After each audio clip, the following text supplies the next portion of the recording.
ما الذي ستحققه الانتخابات التركية في 14 آيار للكرد؟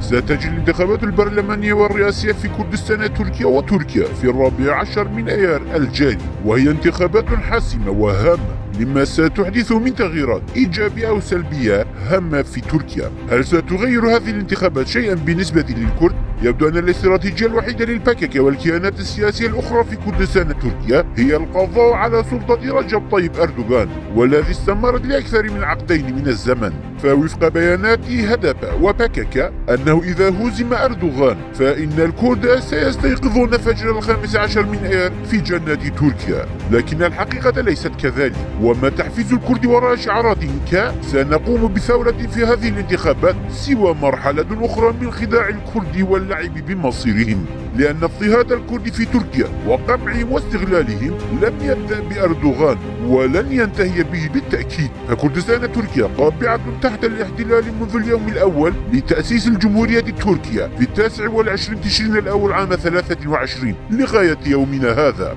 أي أن اضطهاد الكرد لم يبدأ بأردوغان ولن ينتهي به. ولهذا فتغيير الحكومة ورئيس الوزراء ورئيس الجمهورية أو المجالس لن يحرر كردستان تركيا من الظلم والاضطهاد، بل لن تحرر النتائج أي انتخابات كرد الشمال. فمشكلة الكرد ليست مع الحكومات التركية وحدها، بل هي مرتبطة بالمنطق والأسس والمبادئ التي قامت عليها الدولة. من ناحية أخرى ظلت البكك تقول منذ أعوام أنه لو تم تغيير الحكومة فنحن الكرد سنتحرر، لكن ينبغي على الكرد محاربة الفلسفة والمبادئ والأفكار التي تأسست عليها الدولة الكمالية. فالحكومات ليست سوى إدارات وقتية، والبكك تحاول جاهدة خداع الكرد وإشغالهم بتغيير الحكومة فقط دون الدولة الفاشية. فمما لا شك فيه أن قوة الكرد بإمكانها أن تعزز من نضالهم في الانتخابات، ويمكن للكرد المتاجرة في بازارات سياسية، ولكن لسوء الحظ لا توجد أي هيئة أو مؤسسة في كردستان تركيا يمكنها القيام بذلك.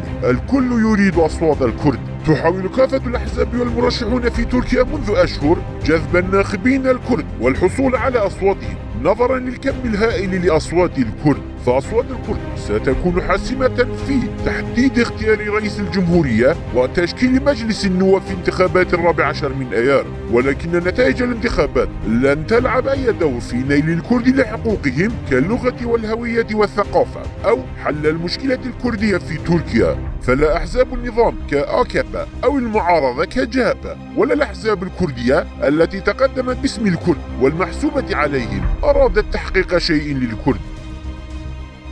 ما هي أحزاب كردستان تركيا المشاركة في الانتخابات؟ هناك 3 أحزاب في كردستان تركيا تشارك في انتخابات تركيا، هي حزب الشعوب الديمقراطي هدبة، وحزب الحقوق والحريات هاكبار، وحزب الدعوة الحرة هدابار. هدابار حزب إسلامي 99% من جماهيره ومؤيديه من الكرد، لكنه لا يملك مشروعا كردستانيا وهو حليف آكابا، ويخوض الانتخابات تحت مظلة تحالف الجمهور. هاكبار حزب كردي ويرى الفيدرالية كحل للكرد، لكنه لا يتمتع بقاعدة عريضة، وحملته الانتخابية غاية في الضعف ولا يتوقع أن يغير شيئا من نتائج الانتخابات.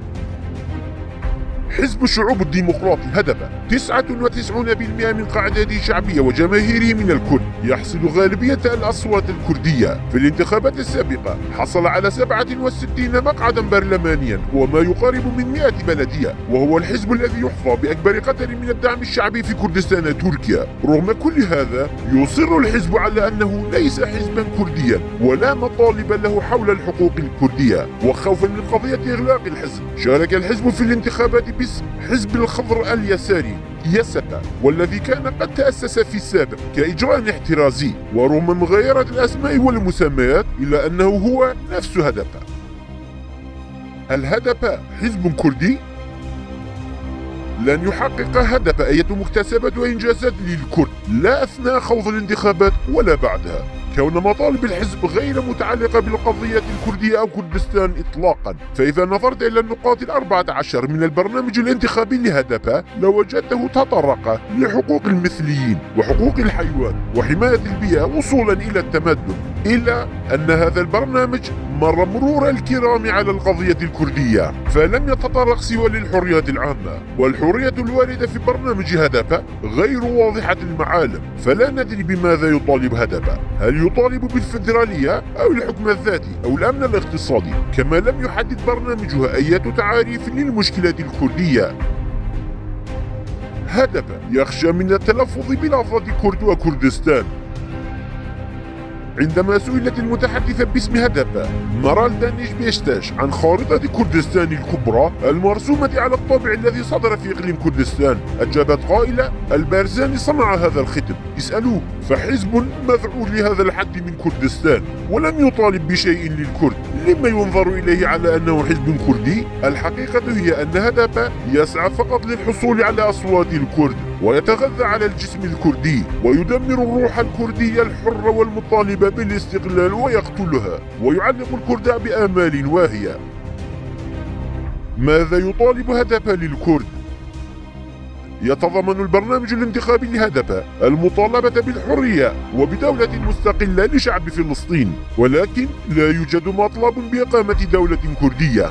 كما تضمن برنامجه المطالبة بكوتا للمثليين، لكنه لم يطالب بحصة للكرد في مؤسسات الدولة، علما أن الرئيسين المشاركين لهدف مدحت سنجار وبرفين بولدان ليسا كرديين، فهدف لا يمتلك برنامجا حول حقوق الكرد القومية والوطنية والثقافية واللغة، بل ما يريده الحزب هو تقييد الكرد بالدولة التركية، أي دمج الكرد وصهرهم في بوتقة تركيا. كما أن هدف مسلوب الإرادة، فهو حزب أسسه أوجلان والدولة التركية معا لتحقيق أجندات خاصة وإغلاق الأبواب أمام الجناح الوطني والقومي الكردي المخلص. نعم، فشعبية هدف وجماهيره كرد، غير أن عقلية وذهنية قيادة الحزب تركيا بامتياز. مسيرة الكرد من خط الموت للاستعمار إلى تحيا جمهورية تركيا. هذه ليست المرة الأولى التي يشارك الكرد في الانتخابات التركية، فمنذ تأسيس الجمهورية يصوت الكرد وينتخبون البرلمانيين الكرد، ولكن منذ عام 70 يتحدثون باسم الكرد. ففي عام 79 أصبح الكردستانيون رؤساء البلديات في المدن الكردستانية كآجل وإله لأول مرة، لكن تغيير الرئيس بدأ مع تأسيس هابي في 6 من حزيران عام 90 عام 91. وخلال التجمعات الانتخابية للكرد أطلق الكردستانيون أمثال ليلى زانا شعارات تحيا كردستان والموت للاستعمار بين الكرد في تركيا، ودخل البرلمانيون الكرد البرلمان لأول مرة بخطابات كردية. ارتدت ليلى زانا وشاحا باللون الأخضر والأحمر والأصفر في البرلمان التركي وتحدثت باللغة الكردية. موقف ليلى زانا قضى على تركيبة برلمان الأتراك. كان حزب هابي حزبا أسسه الوطنيون المخلصون من الكرد في كردستان تركيا، لكن الحزب حوصر من قبل البككة والدولة التركية على حد سواء، فتم تهريبه فكريا وذهنيا وجسديا.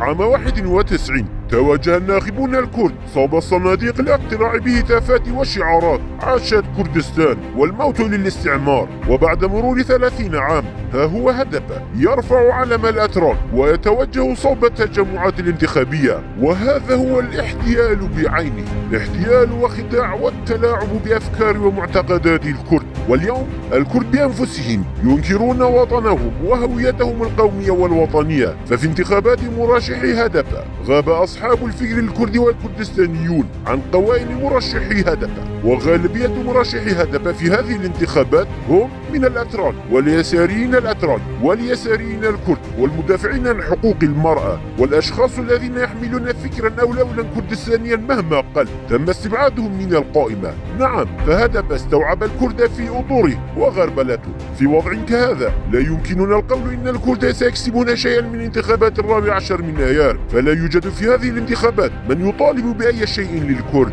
نعم، سيدلي الكرد بأصواتهم وسيحددون لون البرلمان التركي، لكنهم لا يطالبون بشيء لأنفسهم، وكالعادة سيخدم الكرد الجمهورية التركية ويكون عبيدا لها، وتبقى العبودية والذلة والخدمة من نصيب الكرد.